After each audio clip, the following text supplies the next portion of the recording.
Stroke വന്ന ഒരു പേഷ്യന്റിനെ എത്രയും പെട്ടെന്ന് ഹോസ്പിറ്റലിൽ എത്തിക്കുക എന്നുള്ളതാണ് പ്രധാനം. അങ്ങനെ സ്ട്രോക്ക് വന്ന ഒരു പേഷ്യന്റിനെ ഹോസ്പിറ്റലിൽ എത്തിച്ചാൽ എന്തൊക്കെ ചികിത്സകളാണ് നമുക്ക് കൊടുക്കാൻ പറ്റുന്നതെന്ന് നമ്മുടെ VSM ഹോസ്പിറ്റലിലെ ന്യൂറോ ഡിപ്പാർട്ട്മെന്റ് ടീമിലെ ന്യൂറോ സ്പെഷ്യലിസ്റ്റ് ഡോക്ടർ വിഷ്ണുരാജിനോട് ചോദിക്കും.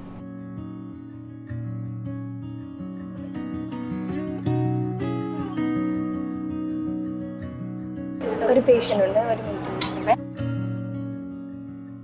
ഹലോ ഡോക്ടർ, സ്ട്രോക്ക് വരുന്ന ഒരു പേഷ്യൻ്റ് ഉണ്ടാകുന്ന രോഗലക്ഷണങ്ങൾ എന്തൊക്കെയാണ്? സ്ട്രോക്ക് നമ്മൾ യൂഷ്വലി കണ്ടുവരുന്നത് ഒരു സൈഡ് കൈകാൽ തളർച്ച എന്നുള്ളതാണ്. ഇതല്ലാതെ ഒരു കൈയുടെ മാത്രം ഒരു പെരുപ്പ്, അല്ലെങ്കിൽ ഒരു കൈയിൽ സാധനങ്ങൾ ഹോൾഡ് ചെയ്യാനുള്ള ഒരു ഗ്രിപ്പിൻ്റെ പവർ പറയുന്നത്, ഒരു കൈയുടെ മാത്രമുള്ള വീക്ക്നെസ്, ഒരു സംസാരത്തിൻ്റെ ഒരു കുഴച്ചിൽ, ഒരു 10 മിനിറ്റിൽ 5 മിനിറ്റ് കഴിഞ്ഞിട്ട് മാറാത്തൊരു സംസാരത്തിൻ്റെ കുഴച്ചിൽ, നടക്കുമ്പോൾ ഒരു പെട്ടെന്നുണ്ടായ ഒരു ബാലൻസിൻ്റെ ഇഷ്യൂ, അതൊരു 5 മിനിറ്റ് ആയിട്ടും ആ തലചുറ്റിലും ബാലൻസിൻ്റെ ഇഷ്യൂയും ക്ലിയർ ആവുന്നില്ല. ഇതെല്ലാം സ്ട്രോക്കിൻ്റെ ആരംഭമായിട്ട് കൺസിഡർ ചെയ്യേണ്ടതാണ്.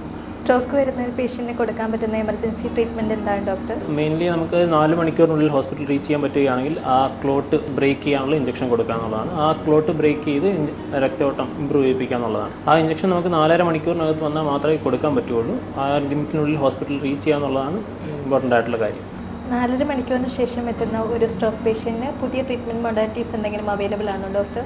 ഇപ്പം പുതിയതായിട്ട് 6 മാസമായിട്ട് നമുക്ക് ഇന്ത്യയിൽ അവൈലബിൾ ആയിട്ടുള്ള ഇഞ്ചക്ഷൻ എന്ന് പറയുന്നത് 4.5 മണിക്കൂർ തൊട്ട് 24 മണിക്കൂർ വരെ, അതിനിടയ്ക്ക് വന്നാലും ഒരു സെക്കൻഡ് ലൈനായിട്ട് ഒരു ഇഞ്ചക്ഷൻ അവൈലബിൾ ആയിട്ടുണ്ട്. ഇത് കഴിഞ്ഞ മാസം തൊട്ട് നമ്മുടെ ഹോസ്പിറ്റലിൽ അവൈലബിൾ ആക്കിയിട്ടുണ്ട്. അതൊരു പുതിയ ട്രീറ്റ്മെൻറ്റ് മൊഡാലിറ്റി തന്നെയാണ്. അത് കാരണം കുറച്ച് ഇമ്പ്രൂവ്മെൻറ്റ് ഈ ഒരു 24 മണിക്കൂറിനുള്ളിൽ തന്നെ റീച്ച് ആയാലും ഇമ്പ്രൂവ്മെൻറ്റ് കൂടുതൽ വരാനുള്ള ചാൻസസ് ഉണ്ട്.